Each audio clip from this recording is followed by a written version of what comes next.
Om Namo Bhagavate Vasudevaya. Om Namo Bhagavate Vasudevaya. Om Namo Bhagavate Vasudevaya. Srimad Bhagavad Gita as it is, translation and commentary by His Divine Grace A.C. Bhaktivedanta Swami Prabhupada, chapter 14, text 8. Tamastvajnana jang vidhi mohanang sarvadehinam pramadalasya nidrabhis Tannibadhnati Bharata. Tamastvajnana jang vidhi mohanang sarvadehinam pramadalasya nidrabhis Tannibadhnati Bharata.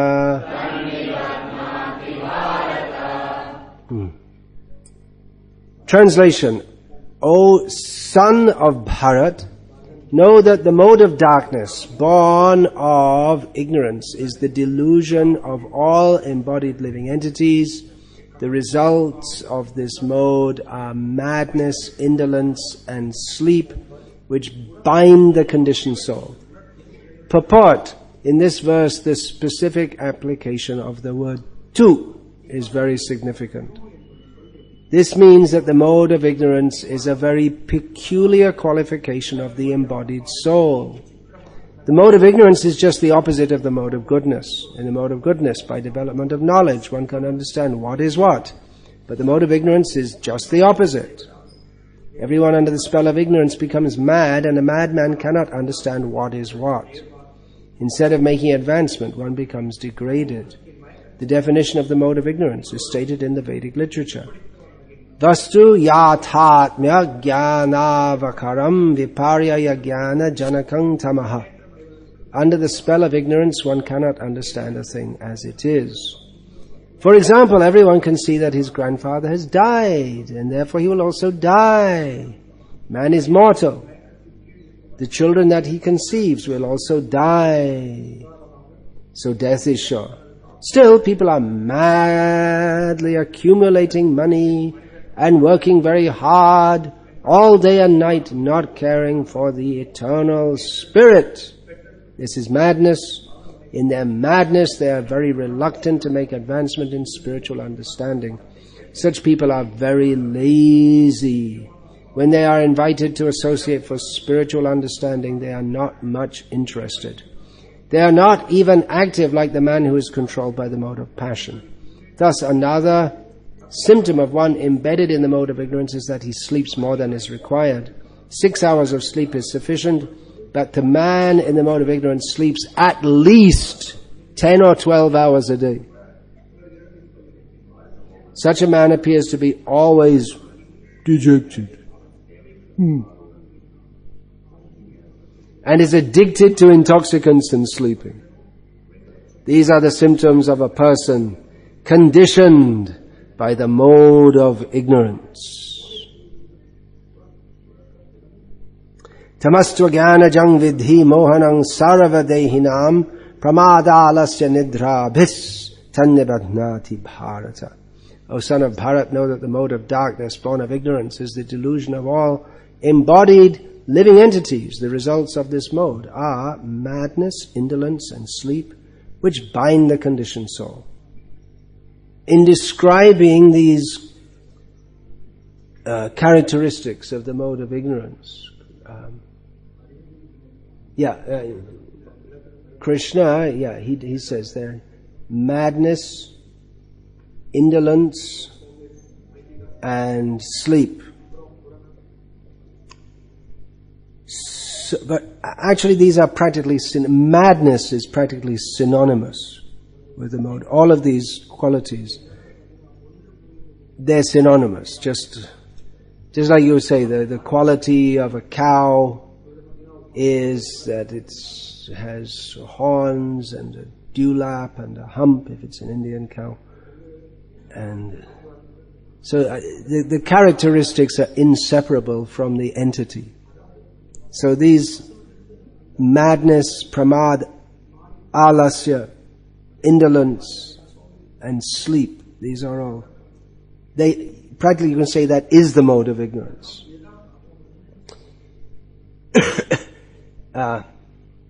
Madness, I specifically want to speak about this today because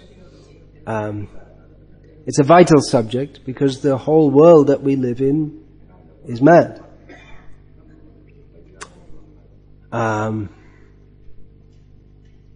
I thought that when I was young, in this body.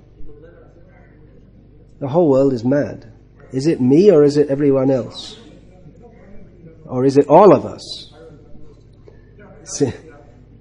It seems the whole world is crazy, but I don't know if I'm sane. This was a common syndrome in the Western world in the mid-1960s to mid-1970s. Maybe before that also, but it became quite prominent in the people just thought everything's mad, and their response was to adopt another kind of madness, the hippiness.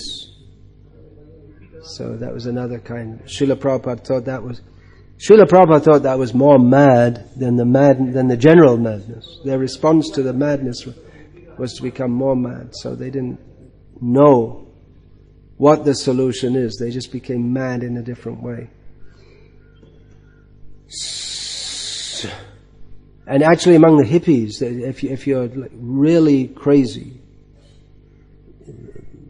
the more crazy you are, or the more display of craziness they show, that was considered prestigious. In the town I lived, there was a hippie called Mad John, and he was prestigious because he'd earned by his activities, by his sadhana in hippiness, he'd earned the title Mad John. So this is an important subject. Everyone is mad in this world. The mode of ignorance dominates this world. It's the world of ignorance. We're in this world because of being in ignorance. So it's the predominating characteristic of this world. Everyone is in ignorance. Ajnana timirandhasya. We're all born into ignorance. Srila Prabhupada translates tamaha, or tamas, as ignorance, the mode of ignorance. So in the mode of ignorance, one is ignorant even of one's material self-interest. What to speak of spiritual. It's so, as Prabhupada says, it's just the opposite of the mode of goodness. It's complete delusion.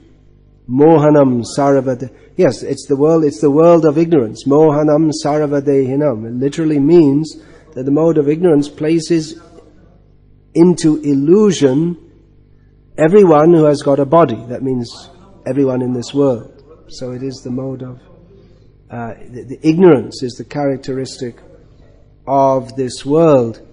Srila Prabhupada narrated an anecdote from Allahabad in his Grihastha days. There was an incident in the court where a psychologist was called. There was a plea on behalf of the accused, and presumably in a criminal case. A criminal case means there's accused of innocent due to being mad. So, in other words, it's admitted that he did the act for which he was accused, but he's innocent because he's mad.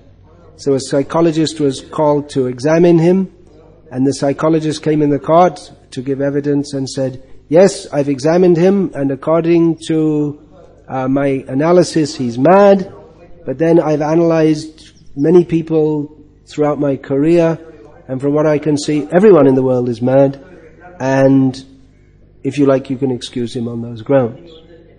In other words, he's telling the judge, you're also mad. Everyone else is mad. The whole world is mad.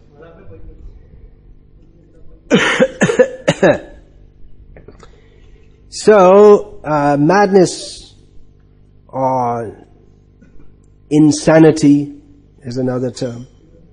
It's a less gross term, you could say, but it means the same thing.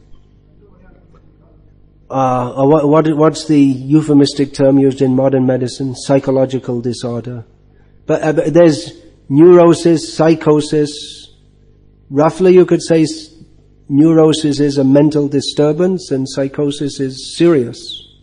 Is that it? So, psychosis is the modern word for madness. Would you say that, doctor? Trained as a doctor. So it's a very big topic in the modern age. The madness seems to be increasing, or maybe people are just more aware of it. It's a very big topic. People generally don't want to admit to being, if they have a mental disturbance, although everyone has. It's a very big, I gave that example that Srila Prabhupada gave from the law court, so in jurisprudence, or the study of law, it's a big topic. What constitutes insanity? It's a common plea, or a plea on the grounds of insanity or diminished responsibility. That's another term used in British law. It means not really insane. That lets you off, but at the same time they don't stick you in the mental hole. Good one if you can get away with that. Diminished responsibility. They might just put you on a course of drugs. It's a big topic in jurisprudence because in law, if you're going to let someone off for insanity, you're going to have to define what is insanity, and they can't define it. It's very difficult to define. What is exactly insanity? The study of the mind has become a major topic in the modern world. Mukyamana Vishayam, that means the major topic. I said a major topic. There's a difference. A major topic means it's one of several important topics. The major topic means the most prominent. So, I think people are more interested in sex and sports than they are in psychology. There are other things which are more important in people's minds. But it's become a major topic. The pioneering work of Sigmund Freud, who's another nutcase, he opened up the field of psychotherapy. But actually it seems that he had some internal psychological stability himself, some kind of, despite his infatuation with the subject of sex. He died from cancer in the mouth due to excessive tobacco use. And he took it very stoically. That he wasn't disturbed, and even though he didn't show outward signs of disturbance. So he's a Muni among the madmen. So it's a major topic in the modern world. I read somewhere that in modern America, in the course of their lives, 70% of the people will either seek or be committed to psychiatric help. They're all crazy. So the mind has become a major topic. Madness means mental disturbance. But madness, as it's discussed in modern secular terms, It deals with mundane paradigms of sanity and insanity. But from the Vaishnava perspective, it's all insane. From the Vaishnava perspective, the mad people are mad and the normal people are mad also. Here in Bhagavad Gita, there's quite some discussion of man, just like here, pramada, the word pramada. And the whole discussion of the mode of ignorance is the one of madness. Early in the Bhagavad Gita, Krishna describes the bewilderment of the living being. Here we see mohanam sarvadehinam. So how that comes about, Krishna describes, dhyato vishaya pungsang sangasteshu pajayate sangad sanjayate kama kamat krodho bhijayate krodhad bhavati sammoha sammohat smriti vibhrama smriti bhrangshad buddhinasho buddhinashat pranashyati. It starts off with the innocent, might seem, thinking about sense objects. And it gets worse, step by step. It's like a horror story, but everyone lives out in their life. Well, let's change it to a love story. A love story. Let's have a nice love story. A movie. Young boy looks at a young girl. The young girl looks at the young boy, and they fall in love. And that's the beginning of all the problems. So then they're thinking about each other. So that's thinking of the sense object. You become attached. And then your desire, the desire becomes very strong. And from that, inevitably comes frustration, in various ways. Mundane lust leads to frustration, as in the case of men and women, or boys and girls, when they join together, it always produces suffering, one way or the other. Even if the husband and wife are compatible to a large extent, the very enterprise of joining together man and woman means there are children, and that causes entanglement, and you have to work, and it's a big headache. And if there are not children, that's also a cause of suffering, because people want to have children. So either you have children and it's suffering, or you don't have children and it's suffering. And in cases where the marriage doesn't work out so well, then there's all kinds of suffering. They join together and they think everything will be so nice, and then in the whole literature of the world is full of this subject, of the various ways in which the material life, or man-woman relationships, they result in, it starts off with hope and ends in disappointment, frustration. So many ways. As I was sitting in a doctor's office the other day, I picked up a book and how the woman is telling a story on my marriage day. I couldn't believe how I was so lucky to marry such a wonderful man. Did you see that also? No. And then towards the end of the evening, after the marriage, where is he? She couldn't find him. And she's looking here and looking there, and she looks in a room and finds him having sex with her best friend, girl. And that's the beginning of, anyway, and it goes on. So, unfaithfulness, infidelity is one cause of suffering.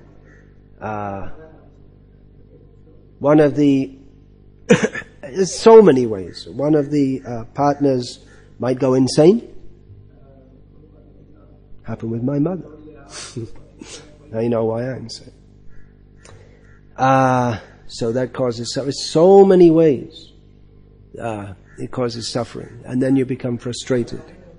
So, krodha, anger, krodha, bhavati. So from anger, one's sammoha.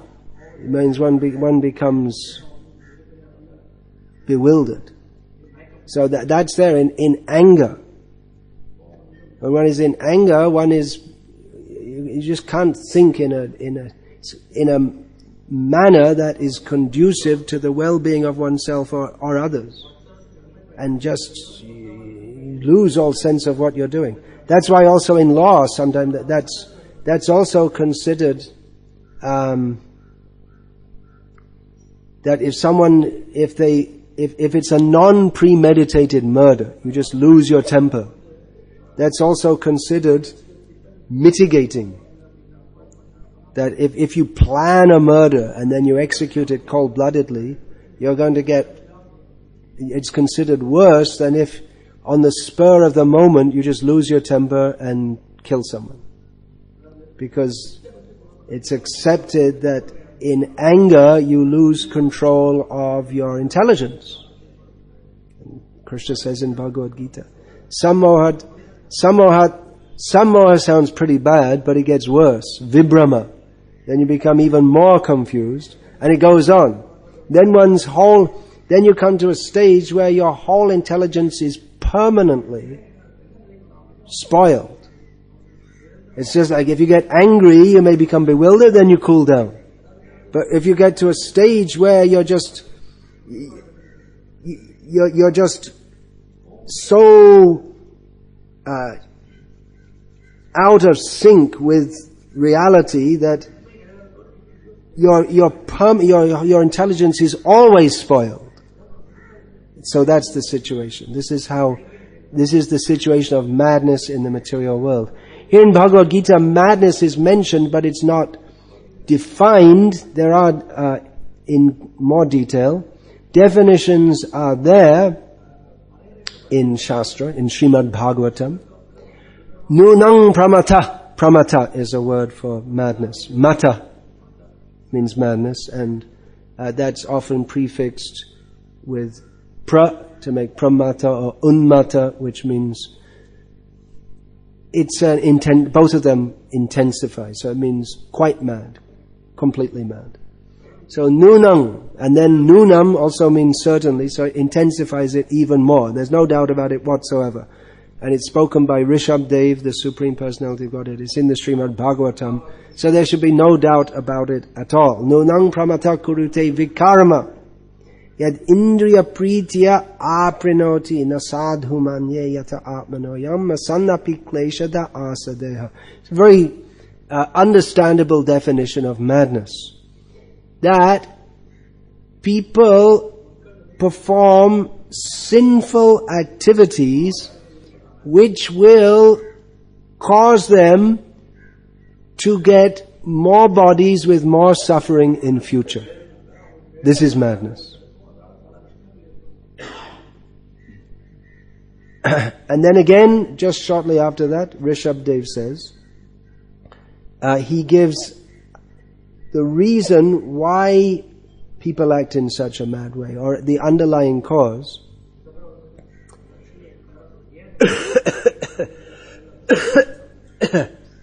Parabhavastavada bodhajata yavanna jignyasata atmatattvam.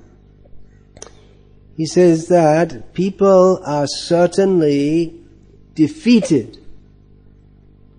as long as they are abodhajata, as long as their real intelligence doesn't awake. That real intelligence awakes when one starts to inquire into the nature of the self and reality. And if one doesn't do that, then one is left on the platform of illusion and trying to enjoy the senses. So this subject is analyzed in some detail in Srimad Bhagavatam. Jarabharat's instructions to Rahugana are very instructive on the nature of the mind in conditioned life.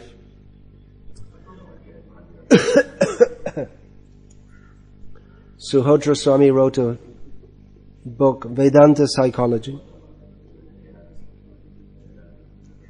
I would, if he was still here now, I would have asked him to expand it more.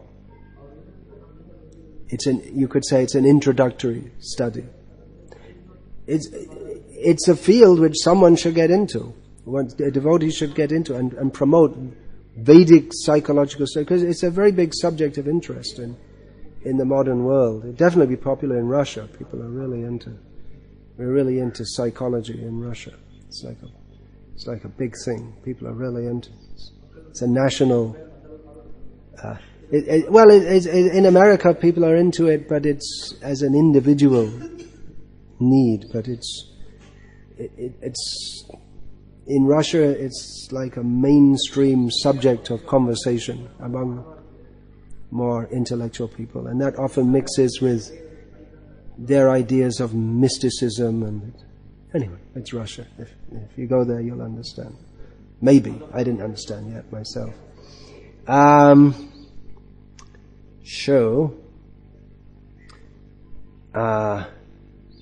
Madness. We're discussing about madness. First of all, we should define what madness is. Well, first of all, we should understand what is sanity, because insanity is defined in relationship to sanity. It means a condition of not being sane. Just like an atheist is someone who doesn't believe in God, and poor old Richard Dawkins is trying to find out some other term, but there's no other way to define it. He's so much against the concept of God that he doesn't even want to be called an atheist, because there's a concept of God there. So anyway, they've tried, humanists and all this kind of thing. So, what does it mean to be sane? Well, that we'll find from Bhagavad Gita. Sane means to understand the first thing should be who one is. Who am I? And Srila Prabhupada often pointed this out. Who is crazy? He made a pamphlet. Because devotees in the Western world often found themselves confronted by people saying, "They're crazy." They're jumping around in the streets in bed sheets and bald heads and some little bit of hair jumping up and down at the back and singing and ringing bells. They're crazy. They must be crazy. They're not like me. They must be crazy. So who is crazy? And Srila Prabhupada pointed out that who is crazy? If you don't even know who you are, then you're crazy. People think, well, I'm this body, but then understand from Bhagavad Gita teachings, we're not the body. Before the body existed, I existed. After this body finishes, I will continue to exist. So to identify with this body is crazy. So there's a very good definition of craziness, if you don't know who you are.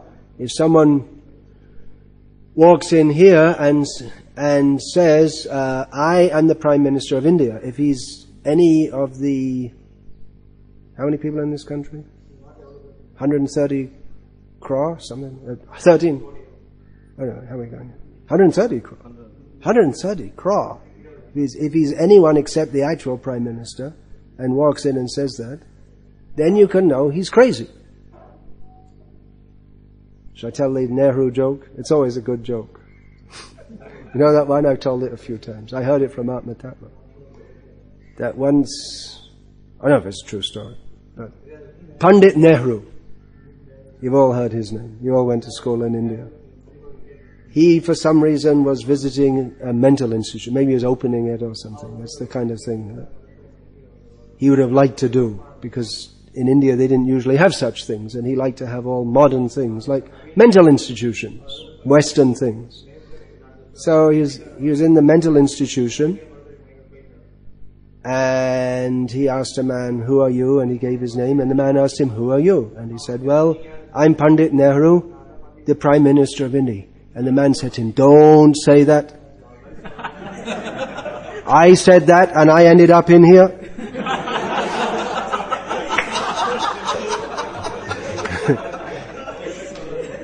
So if you don't know who you are, if you think you're something else, then you're a madman. But we're all madmen. We're all in the thinking that we are this body, and we are not. So that's the Vedantic definition of madness, is to not know who we are. And actually that includes the so-called Vedantists who think that Brahmasmi aham, and that's all. I am Brahman, without any further definition. They're nirvishesh. They don't have a specific definition of who they are. They only have a non-specific definition. So that's also madness. Just like you, if someone asks, who are you? I'm a human being. And you don't know anything more than that. That's a kind of madness. So if you say, I am Brahman, but you don't know anything more than that, it's true you're Brahman, but if you don't know anything more than that, then you're in the same position as someone who says, I'm a human being. Well, could you give us a few more details? No. Well, how are you different from me? I'm not. I am you and you are me and we are all together.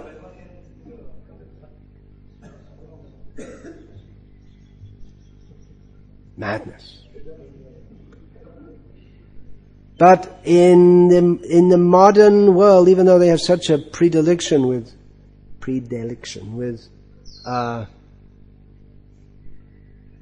psychology, they can't specifically define what is madness because they can't specifically define what is sanity.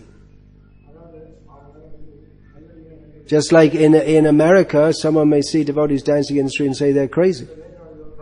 And in India, if you do that, many people say, oh, they're very great saintly people. So, is madness or sanity culture specific? There might be some theories like that. What does it mean to be sane? Well, where are we going here? One definition of madness is, just like that given in Bhagavatam, to perform sinful activities which cause one to suffer in future. So one definition of madness. Oh, I should get back to that point. Why can't they define what is sanity and insanity? Because they don't know the base. They're concerned with the mind, but the mind rests on consciousness, and consciousness is the symptom of the soul. So they can never know and therefore they think that the mind is something material. It's when there's a certain combination of chemicals which make a body and form a brain, then there is consciousness. And so sometimes they think that psychological disorders are simply malfunctions of the brain. But there must be there must be plenty of organisms that don't have brains, right? They don't have brains at all, but they still have intelligence. Microscopic organisms. Anyway, it's a complex subject, but neuropsychology. And there appears to be some credence to that, because you can give, if someone has a psychological disorder, there are certain drugs that chemicals, which you can give, which mitigate the symptoms. They may not cure the disease, the mental disease, but it can mitigate the symptoms.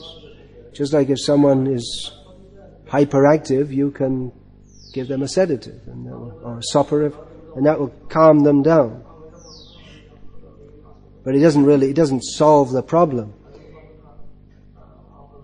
A few years ago there was an experimenter in neuropsychology, and he would give electric impulses to different regions of the brain. And he found that by doing that he could stimulate hunger, sexual appetite, fear, hatred. So it would seem that it's all these emotions, that the consciousness is simply dependent on the brain. He also found that by stimulating certain parts of the brain, that people could have religious experiences and feel that they're seeing God. The name of the experimenter was Ramachandran, Indian origin, and he said that this, people might say that, well, God's just a facet of the brain function, right? You might think that's proof that there's no God. If you can stimulate experience of God by stimulating part of the brain. But he said that, well, maybe that's proof that there is God, because by stimulating different parts of the brain, you stimulate sensations which are connected with phenomena that we accept to be real. Hunger is based on a real need for food. Sexual appetite is based on the animalistic instinct for uniting with a member of the opposite sex. So he said, well, the very fact that means that the brain, if it's stimulated like that, it simulates the state in which people have an experience of God. There's something there in the brain. If it was something completely unreal, he said it could be argued either way. It doesn't mean that there's no God. And the explanation given by Vedantic psychologists is that the brain is an instrument of the consciousness, which is symptomatic of the soul. Just like if you have a TV and you're watching India versus Australia test match. You're sitting here in Salem and the test match is going on in Delhi. So you can brighten the reception, so you see a brighter screen. Doesn't make any difference to what's going on in Delhi at the test match. Or you can increase the sound, so you hear the crowd woo, woo, woo, louder, or you can decrease it also.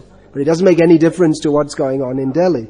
Or maybe the transmission will become disturbed and you get all noises and lines on your screen. I presume that still happens. I don't watch TV when I used to.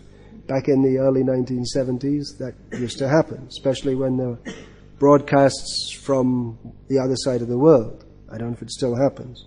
But the fact that the transmission is disturbed doesn't mean that the original phenomenon is affected in any way. So in the same way, the brain is the instrument of, this is the Vedanta expression, the brain is the instrument of the mind.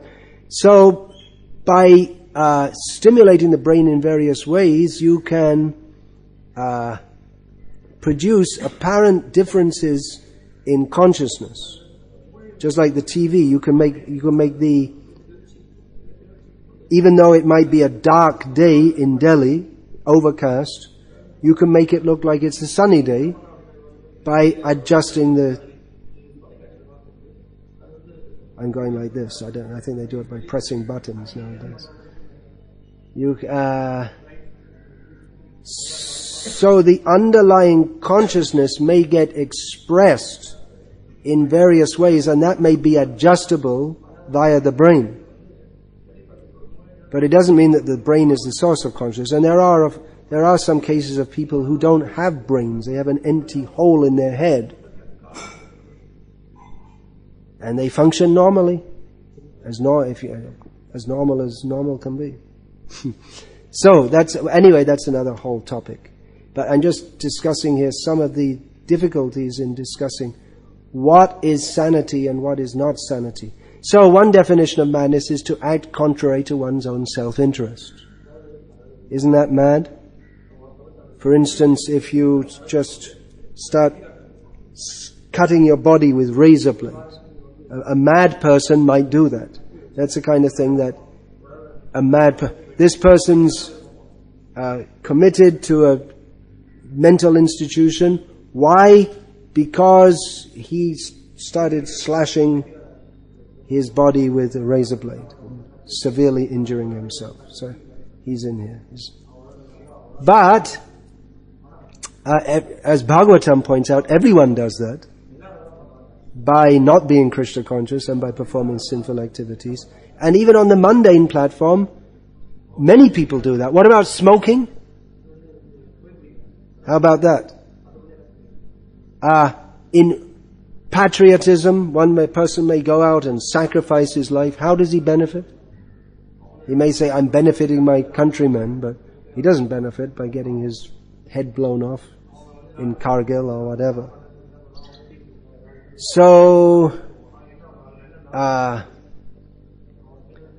even on the mundane platform, people do that. Another way of viewing madness is as a perception of reality that is very different to that of the vast majority of people. That just like that example I gave, if you go on the street chanting and dancing in America, some people may say you're crazy. In India, some people may also say you're crazy, but they may say, oh, they're very pious people. So if you act differently to others, people may just say you're crazy because they just can't relate to it. So, for instance, if in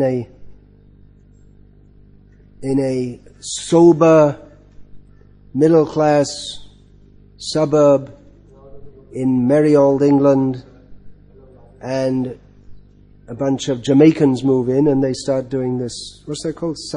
Brazilians do that. Samba music, reggae Jamaicans do. And they do that all night, and other people say, they're crazy, because we never saw people acting like that. In that book, Riddha Prabhu wrote that book about South Africa, Prabhupada in South Africa. He said one devotee, Gokulendra, he was a white-bodied devotee from South Africa, and when he first went to England, he was shocked because he saw white men digging the road. In South Africa, only the Africans do that. The whites supervise them. So, if we see something different, we think it's crazy. But it's just different why people think and act in different ways. That example I gave of the Jamaicans moving in, that's an example from the 1970s, because now people are used to it. And they have laws also that you can't just play your bongo drums all night long. So, if we can't understand someone, we often say, it's just easy to say they're crazy, that's all. It's crazy. I often find that among devotees also. You say to someone that, well, such and such said this, he's crazy. And if you say they're crazy, that means, well, you don't even bother considering what they say. They're just crazy, that's all. They may have something good to say, but if you write them off as crazy and say, you see, he did this, he did that, and you can take some idiosyncrasies of his behavior, exaggerate them, and just write him off as crazy, and then that's it, finished, no discussion. So that's one way of trying to convince people. It's often used like that to discredit people we don't understand or we don't want to understand, or someone whose outlook is different. Of course, they can be crazy. It's not just by saying that someone's crazy that they're not crazy. They may be crazy also. Generally, madness refers to people who act in ways that are considered highly variant to normal. But again, that may not be crazy, just like the devotees dancing in the street. It's very variant to normal. And people may think they're crazy, but the devotees, they don't think they're crazy. What does it mean to be crazy? There's a general idea in the modern liberal ethos that you can do anything you like, however crazy it may be, as long as it doesn't harm others. And as long as it doesn't seriously harm yourself. Or if it doesn't harm yourself in ways that are considered illegal. There are some ways you can harm yourself. You're allowed to do it by law, like smoking tobacco. There are other ways you can harm yourself which are not considered legal in most Western countries, such as smoking cannabis. So, it's just by their culture. Drinking alcohol is probably much more harmful than smoking cannabis. I'm not advocating cannabis, but I'm just pointing out that it's probably much more harmful to drink alcohol than to smoke cannabis, but for various reasons, cultural reasons. Alcohol is, probably in Turkey, cannabis is considered better than alcohol, culturally, because a lot of the stuff grows over there. The good stuff, a lot of the good stuff comes out of there, we used to say. Hashish, concentrated. So, someone who acts in a way that is highly variant to others is considered normal, but there may also be persons who are actually mad who behave very normally, and they may be some of the most dangerous people. There's a term, psychopath or sociopath, someone who acts very normally, but actually they're always calculating how to exploit people or maybe even kill people. And they win people's confidence they study how people behave in a way, and they study how to win people's confidence, and then they exploit them. It's quite common that men study how to win the confidence of women, use them for sex, and drop them. And it's probably quite common the other way around also, if not more common, but you only hear about one side because we're in the age of feminism. So there may be people who, some normal person may be actually mad inside. So you can't trust anyone. In a mad world, who can you trust? And it quite often happens that someone who you never suspect, they do something completely antisocial. Just like you find some kid in a school goes and shoots all the other kids. Or a student at college, they say, the student, well, we never expected it of him. He was usually they're very normal people who do this. The ones who are somewhat crazy, they're not the ones who go and shoot up others. It's the ones who are like really normal. They're the ones who get a gun and shoot a whole bunch of people dead. So be careful don't be careful of the crazy people, be careful of the normal people. They're the really crazy ones.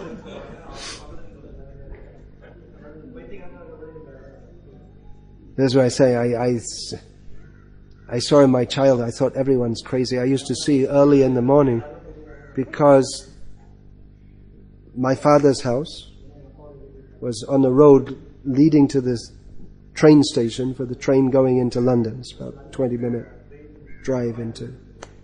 So those were the days when the stereotypical British businessman had a bowler hat, a pinstripe suit, and a brolly, an umbrella. So you'd see legions of them walking down to the station. Smiles not allowed by convention. And then on the train they'll be standing there reading. If they don't have a seat, they'll be sitting. They'd read their newspaper, and they'd all read their newspaper. They never look up. There's another convention. They never look at each other. They go on the same train with the same people every day. They never look at each other, never smile, just read their newspaper. And I thought, wow, that's what they're training me up at this school to be.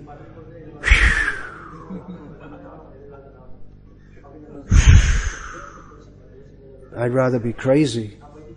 I'd rather they think them crazy than be considered normal by them. So be careful of the normal people. Be careful of the crazy people and be careful of the normal people. So, normal people are... Who are the people who go to porno sites? They're probably all normal people. Right? Normal people. They hold down a job. They have a family. They have a dog at home.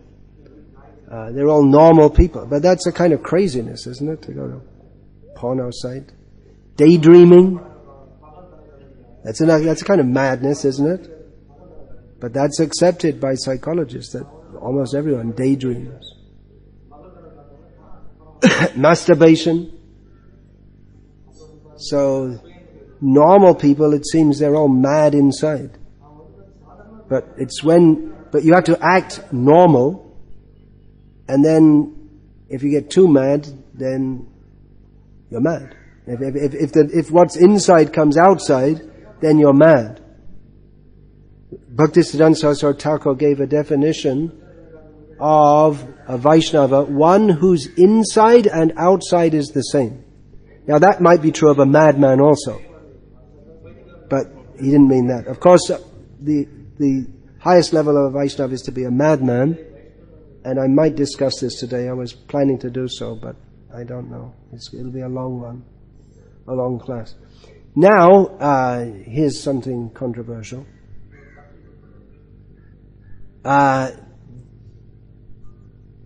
I suspect that within our movement there are many psychologically disturbed people who, under the cover of bhakti, are just keeping the lid on their madness. I strongly suspect that either by becoming a leader they psychologically manipulate people, or by becoming a scholar they read and read and read, but they don't really relate with people much. They're just absorbed, and their whole approach to Krishna consciousness is just like theoretical, and they won't talk with others. They'll just be absorbed in their own world, and actually have a huge amount of frustration inside, but they can't face it, and bhakti for them is a cover. And they may appear to be very saintly and withdrawn, but actually they're just crazy. And it can come out at some point. How did child abuse happen within our movement? How did that happen? What a horrible thing. There's some people with excessive, perverse lust they got themselves into a position where they could be supervising children, and they used that to the child. Apart from gross child abuse, there's dealing with children, just mentally torturing them, so making them feel bad about themselves. Of course, there is some level of that in training children, or they should feel bad about things they shouldn't do, but just taking some perverse pleasure in that. So we have to be very careful who we allow in our ashrams. It's always a risk. And sometimes you only see that when someone actually gets some position. I've often seen that a devotee, they may seem to be very nice and sweet and gentle, and they get some position, and obviously there's the story, Dr. Jekyll and Mr. Hyde, who's the story of one doctor who invented some potion. He would drink it and he'd become a different personality. So schizophrenia. So we often find that devotees are humble as long as they need to be, to protect their own self-interest or to project themselves as being good. Then when they get a position, and then you can see what's inside. As the saying goes, power corrupts. Which is not necessarily true. Yudhishthira, he wasn't corrupt, he had power. He wasn't corrupt. So if the heart is clean, then power won't corrupt. But if one is internally corrupt, then having some power gives you the opportunity to project your frustration and your madness and your illicit desires on others. So you have to be very careful, and we should recognize that also. I mean, we see the gambling addiction, sex addiction, shopping addiction. I won't say it now, but I can think of one kind of addiction. It seems to me in our movement that some prominent leaders may have. If you can ask me later, I won't say it here. I'll maybe discuss it later.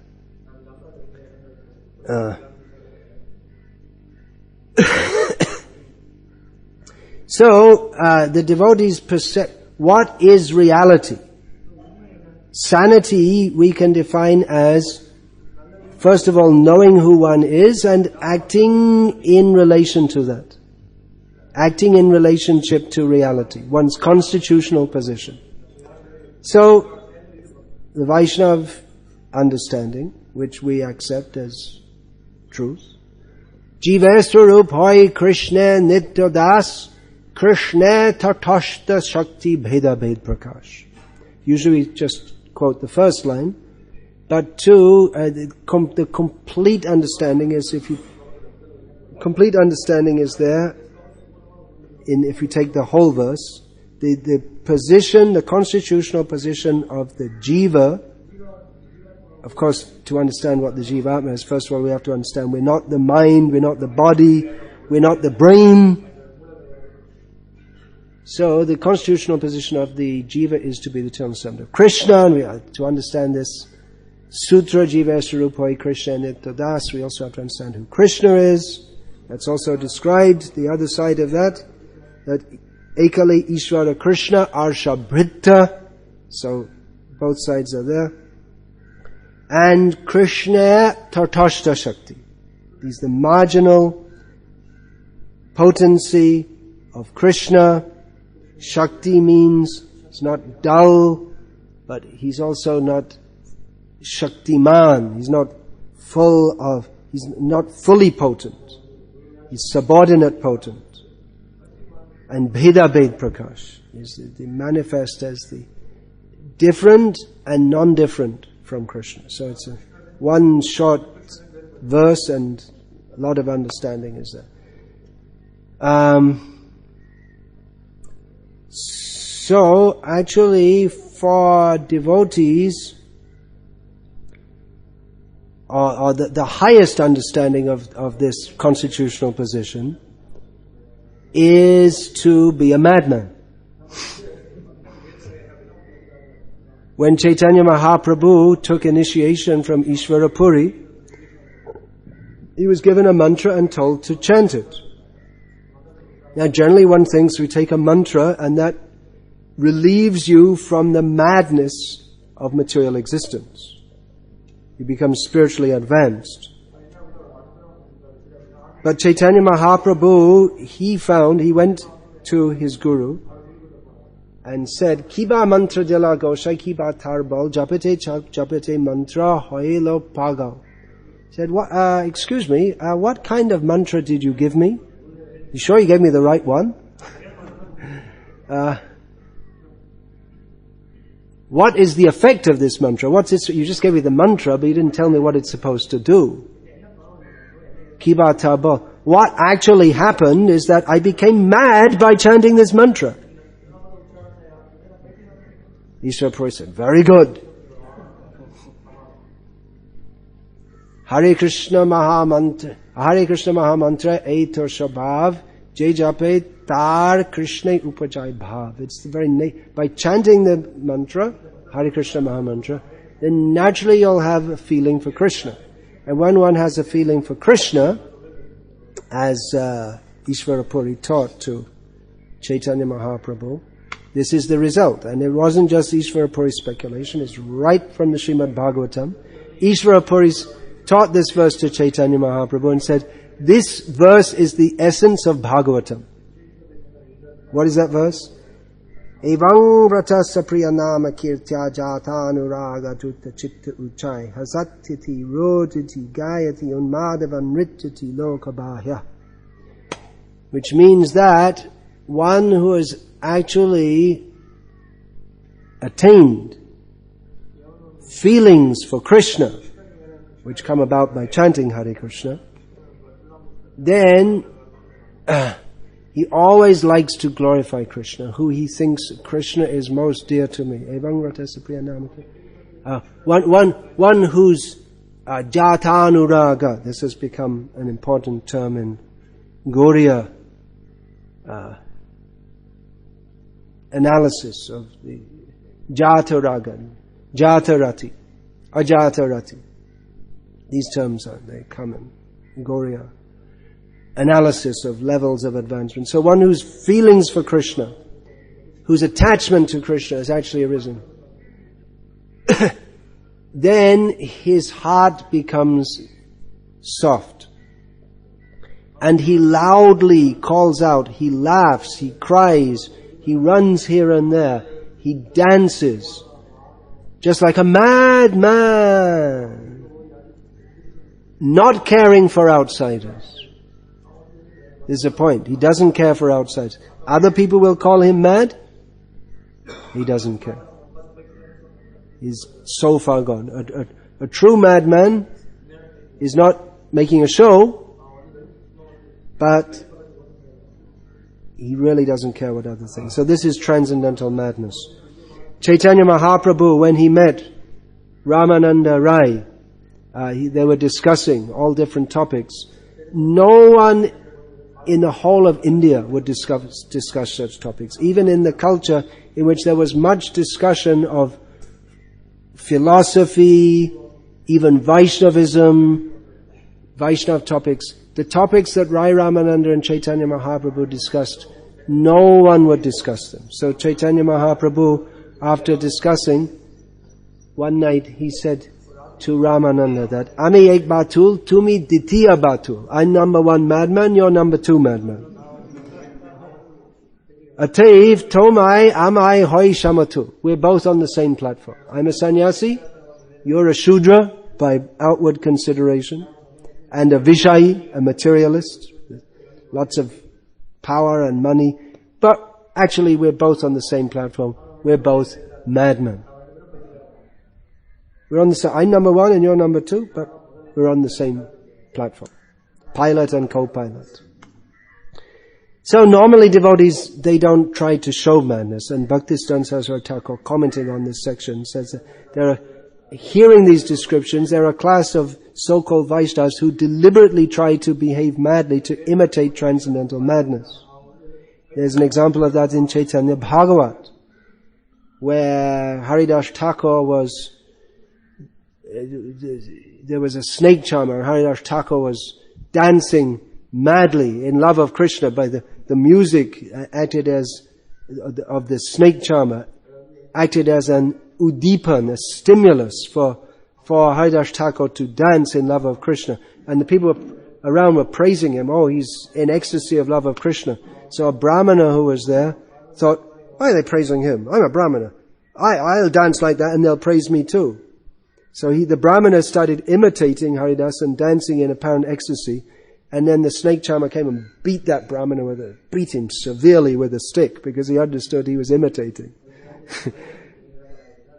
So imitation is not the real thing. Real madness means it cannot be calculated. It's just spontaneous. Devotees are mad according to the normal way of thinking. Often when someone takes to Krishna consciousness, their relatives and friends will say, you're mad. Who had that experience?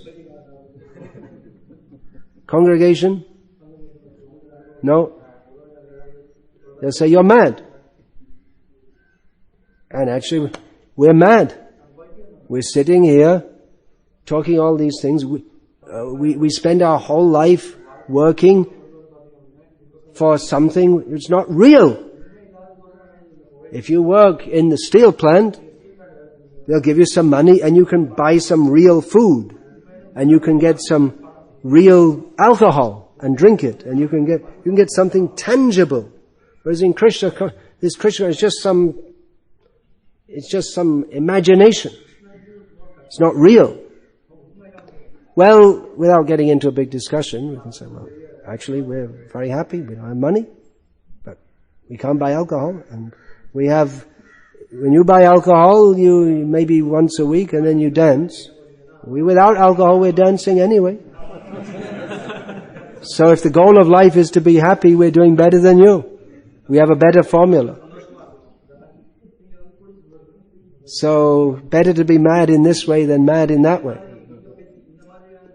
But in normal dealings, devotees, they tend to, we deal with people in a normal way. That Rupa Goswami also said that a Vaishnava should not be neglectful in worldly dealings. It's not that, well, I'm a devotee and so I can drive on the other side of the road. It doesn't matter because I'm mad. That kind of madness is not encouraged. One should be sane in normal dealings. One of the qualities, even though Chaitanya Mahaprabhu promoted that the ultimate level of Vaishnavism is madness, he also said, quoting Srimad Bhagavatam, that one of the qualities of a devotee is apramata. He's not mad. So he's not mad in the mundane sense. Or not mad. The same term comes in Srimad Bhagavatam. Nunang pramatak kurute vikar. He's not mad in that sense. He's Bhaktivinoda Thakur. He described the objective of Vaishnava Dharma, his ultimate aspiration. Of course, he described his ultimate aspiration in various ways. There are various levels and manifestations of that. But one of them, he stated that he will consider the perfection of his life that amare bishai pagala balaya angate dibek dhuli. When the materialistic people call me mad and throw dirt on me, that's it. Then I know. Now I've really made it. That's my aspiration. So madness is the objective of Vaishnavas. Premer shabhave bhakta hashe kande gayon matto haya nache iti utidai. That's the Chaitanya Mahaprabhu has given the Bengali rendition of that. Evangrata sapriya namakit. That the very symptom of praying. Yeah, now we come to the topic of praying. Is our aspiration to be mad, or the aspiration is praying? Praying, but praying means madness. Just like in material existence, tamagun means madness. It's the perverse reflection of the spiritual existence in which praying means madness. So madness is there. If you're fully Krishna conscious, you're mad. And if you're fully at the deepest ditch of materialism, you're mad. And in between, what they call mundane sanity is trying to pretend that you're not mad. It's another kind of madness. So the very nature of prem is that the prem makes the devotee laugh, jump, cry, sing, dance, and run here and there like a madman. And there are many examples in the Bhagavatam itself. Rishabdev, he was king of the world, and he acted like a madman. Jarabharat deliberately acted like a madman. And he was even ready to be killed. But he just didn't want to interact with materialistic people whatsoever. Even not to the extent that he was going to be killed. But he didn't care. He determined not to interact with materialistic people. And he only did out of compassion for Rahugana. Otherwise he didn't, only when he started preaching to him. Otherwise, he didn't interact at all with materialistic people. The Avanti Brahmana is another example of the Avanti Brahmana was a normal person who was, he became so normal that he became mad. Means he was interested in getting money. That's a normal thing. But he became so much interested, so miserly that he had no human relationship with anyone, and people hated him. And he lost all his money, they rejected him. And then he acted like a madman, and he didn't care what people said or did, and he attained Krishna consciousness. Shukdev Goswami, fully self-realized person. walked around naked. The village people, the women and children, they thought he was mad. He didn't care. But when the great sages saw him, they immediately understood. Here's a great devotee. Then he spoke to them. He didn't speak to anyone else. But he deliberately acted as a madman. Yudhishthira Maharaj, he was the most sane person.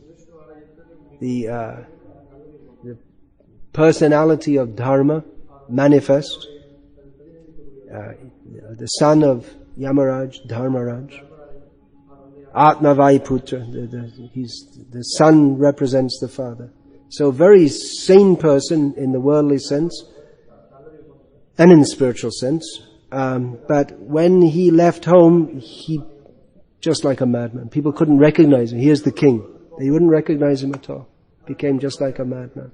In the modern age, Gorky Shaw, Vangshidas Babaji, to outward appearance just like a madman. Even if you see the photo of Vangshidas, if you see his eyes, looks like a madman. But that is transcendental madness. That kind of madness is desirable, but not to be imitated. So, that's the aspiration, to be mad in love of Krishna. But meantime, we have to, taking up Krishna consciousness means addressing our own madness, trying to become sane by understanding who we are and acting in that relationship. But like I said, even devotees, they can be apparently insane and they can be following all the processes. But there may be something missing at some point and they just don't, they're doing it. They're rising early, they're chanting rounds, they're doing everything, but it's just something missing, they never really grasp the point that what does it mean to be the eternal servant of Krishna? And they take the process of Krishna consciousness as being some way to prove yourself better than others or to dominate people. The process of purification never really took place. They never really surrendered. I'm thinking of some specific devotee. I mean, they're also, I can't say they're not devotees, but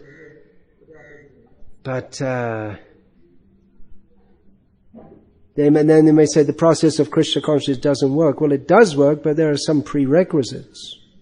One, the actual humility has to be there.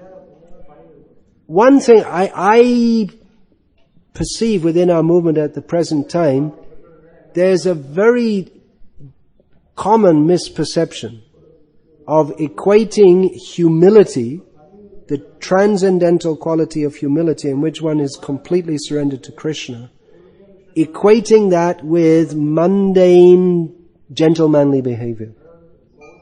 If someone's very polite, and they talk in a soft voice, and they deal with people nicely, these are good saintly qualities, but they do not in and of themselves constitute the humility that comes from utter surrender to Krishna.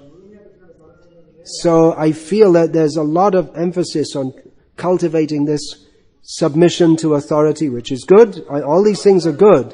But it should not be misunderstood in and of itself to constitute what Chaitanya Mahaprabhu is talking about when he says, Trinadapi sunichena torori vasahishnuna amanina amanadena kirtaniya sadaharihi. To be cultured in the worldly sense, again, it's good. But it's not the goal. That's not what we're talking about, actually. That can be another kind of contamination. Thinking that this is our goal, to be like that. But for Krishna we may have to burn Lanka. For Rama, as Hanuman was fortunate enough to do. Arjuna wanted to be a gentleman in the worldly sense. Krishna told him, no, you can't be a bastard in the worldly sense. You go out and and kill. Go and kill.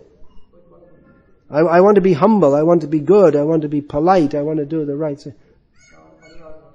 Go and kill. Go. All those people you don't want to kill, go and kill them. We're not asked to do that. But it just shows that the worldly conception of goodness and that of actual humility and surrender is something quite different. What does it mean to surrender to Krishna?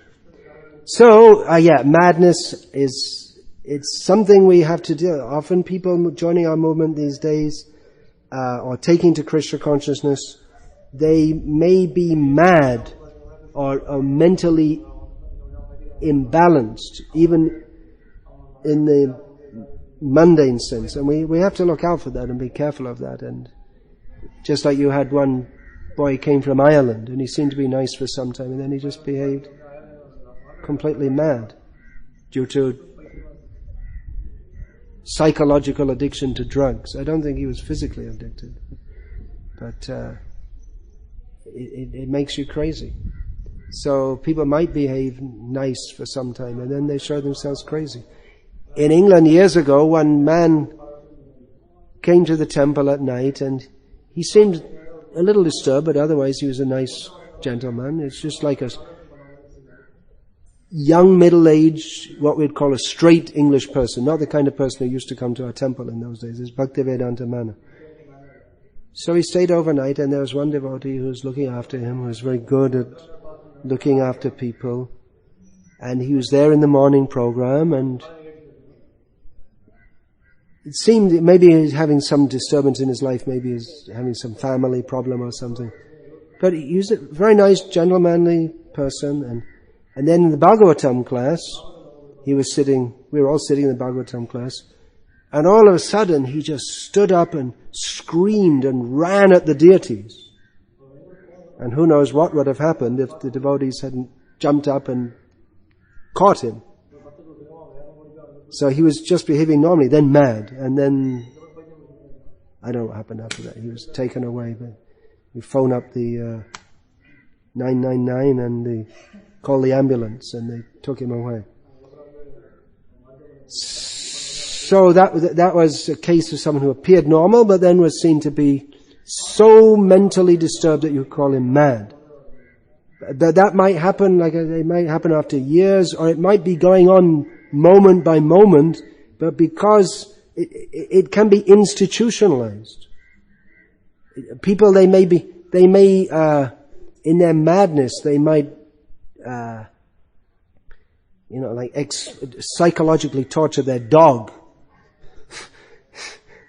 or beat their dog or something like that. But it can be institutionalized, that someone's in a position of leadership and they enjoy seeing devotees suffer, and they behave with them in such a way that they make them suffer with no benefit for the person, for the devotee. Not teaching him, but just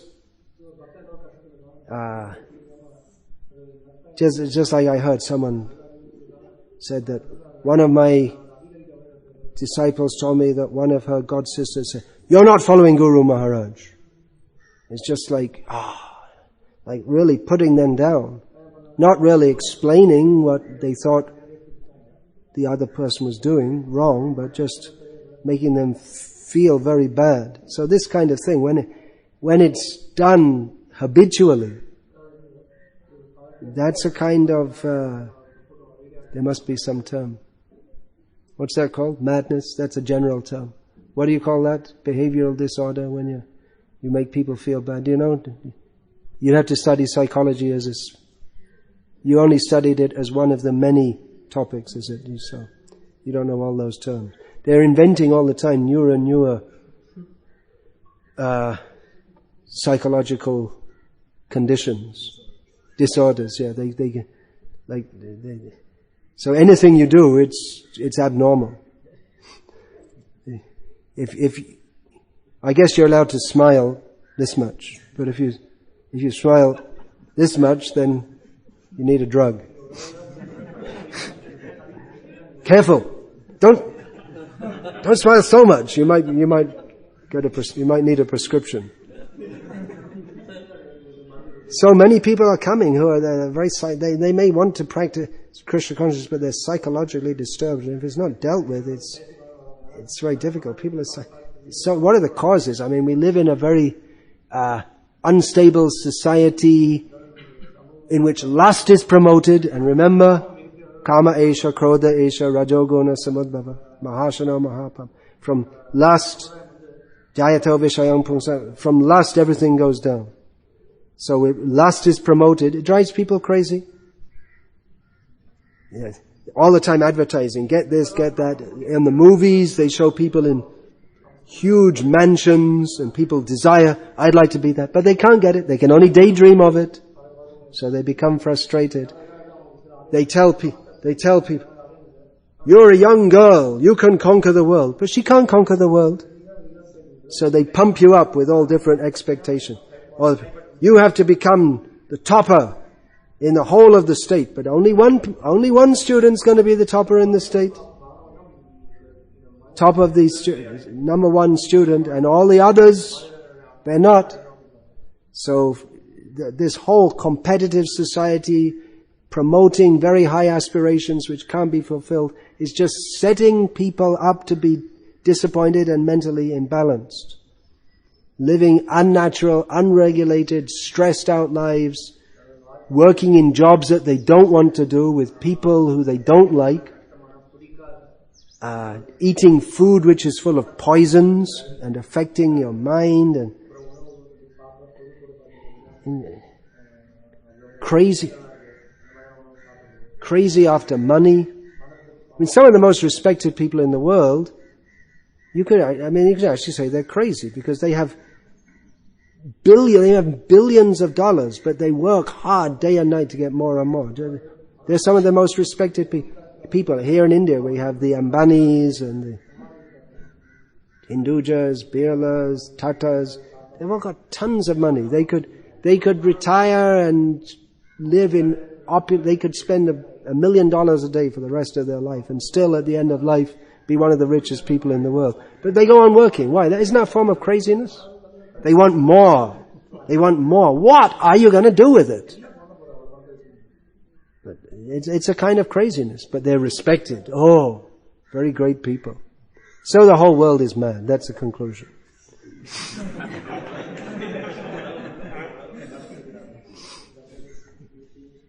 And those who are the most mad, they're the most praised. Shvavidvarahoshtra karai sangstuta purusha pashuhu. Nayat karna pato peta jatu nama gadagaja. Men who are like dogs, hogs, camels and asses, they praise bigger hogs, dogs, camels and asses. If you start behaving like a dog,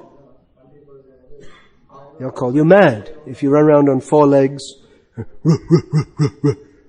people say, you're mad. He's acting like a dog. He's mad. But people are acting like dogs and hogs and camels and asses and buffaloes and donkeys. That's already said. They're mad. And the biggest one is called, great person. So what's the cure? Krishna consciousness. But it has to be dispensed very carefully.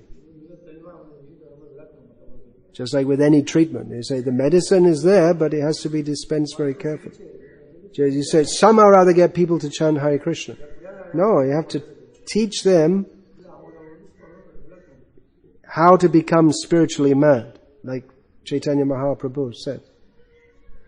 Hashe Prabhu kahe, suno Shrup Ram Rai, ki bhabe nama loile prema upajai.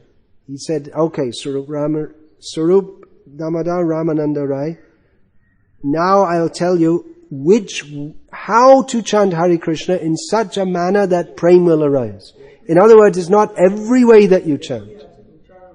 This comes right after the Chaitanya Mahaprabhu has explained the Nadhanam Najanam. No, not that. The second verse is there. Nanuragaha. I don't have taste for the holy name. And therefore prema doesn't arise. So how does it arise? Trinadapi sunichena tarariva sahisha. So some training in that and understanding is required. It's another kind of madness to say that you just chant Hare Krishna in any way whatsoever and you'll attain prema. It's another kind of madness. Not to give the whole package. So just chant Hare Krishna. But there's sadhu sangha, Nama Kirtan, Bhagavad Shravan,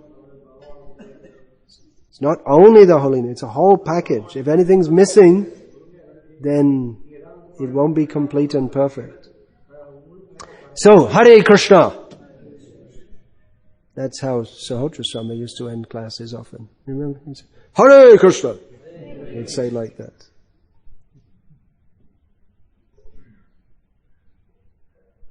He was also considered crazy by some. I said to him once that some devotees say you're crazy, and I think so also. But it's a good kind of craziness, because you just realize everything in the world is mad.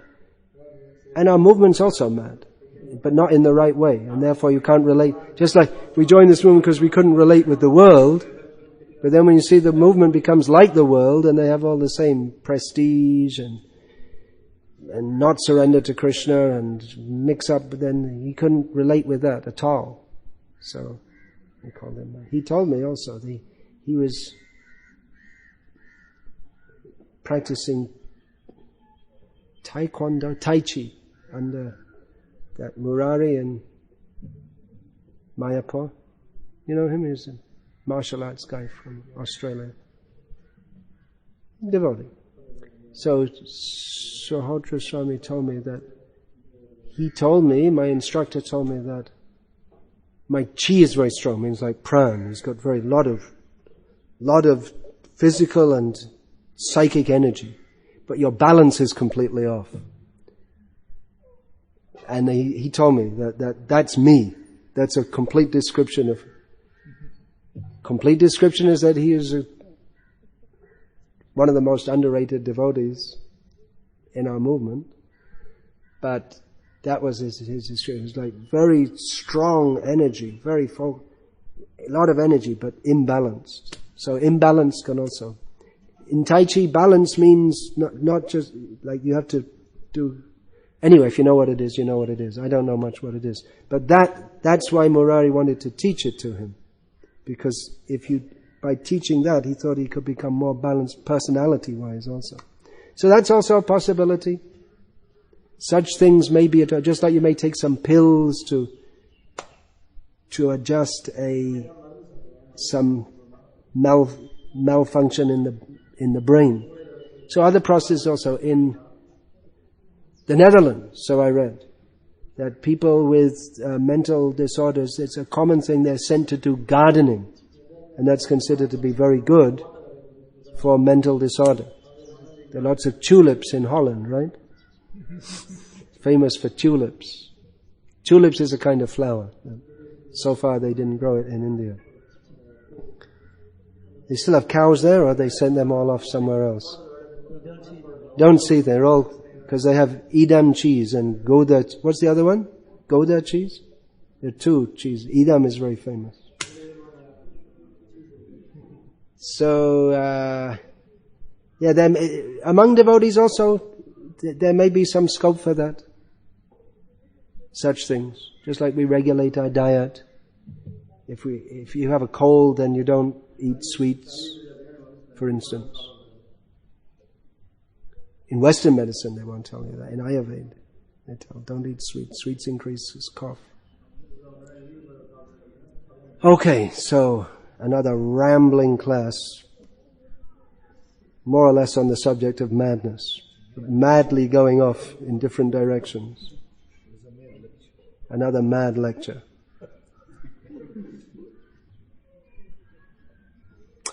Hare Krishna. Any sane questions? Mad questions? What's the difference between a sane question and a mad question? Sane question is in relation to Krishna consciousness. Yeah. My question is, Prabhupada many times mentioning we should not be satisfied in spiritual life, otherwise we become stagnant. Srila Prabhupada said that we should not be satisfied in spiritual life, otherwise we become stagnant. A better word, which it's one kind of satisfaction, is complacency. We should not become complacent. We should be satisfied but not complacent. Satisfied means that I'm very satisfied to be in devotional service. I'm very happy to be here. But not complacent. Yeah, I've done enough. I'm doing well and I don't have to try anymore. So on one hand we are satisfied, on the other hand we're not satisfied. So my question is about the mind. About the mind. Yeah, about the mind, because sometimes the mind can also become complacent. My question is, what you have to do if the mind is pushing you always, and now sleeping 5 hours and wasting my time, I must spend more, and then you reduce sleep. Well, you're giving the answer in your question, to push yourself always. And if we're in the association of devotees, they'll push us also. That's the danger when you become a sannyasi. You're pushing others, but there's no one around to push you. A lot of the time, not all the time.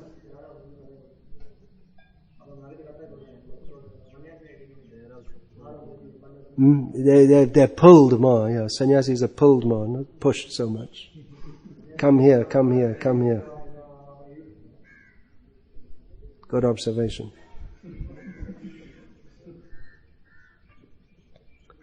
Yes. My name is Kumar. I'm only 9 months into Krishna consciousness. I went to temple in Chennai ISKCON. To do a car puja which I recently processed in ISKCON. One devotee was talking to me, and I said that we are practicing all the food restrictions, all the 4 restrictions. My wife is chanting 16 rounds a day. What is the actual yardstick? Because when I said what is the actual? What is the yardstick for a yardstick? For a grasta? Because when I said I'm doing 16 rounds, he said, okay, 16 rounds is fine, but you have to do with devotion. So how does that count?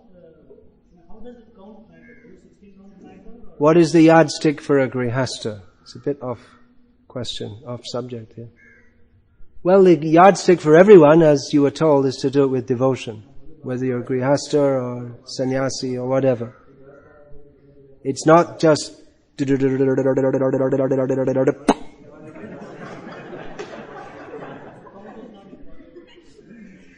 no, counting is also important. Because, as I quoted in the lecture, Hare Krishna Maha Mantra Eto Shabhav Jai Jape Ta Krishna Upajai Bhav. That by chanting the Hare Krishna mantra, our feelings for Krishna will arise. So it's required that we do. Quantity is required. First quantity, then quality will come.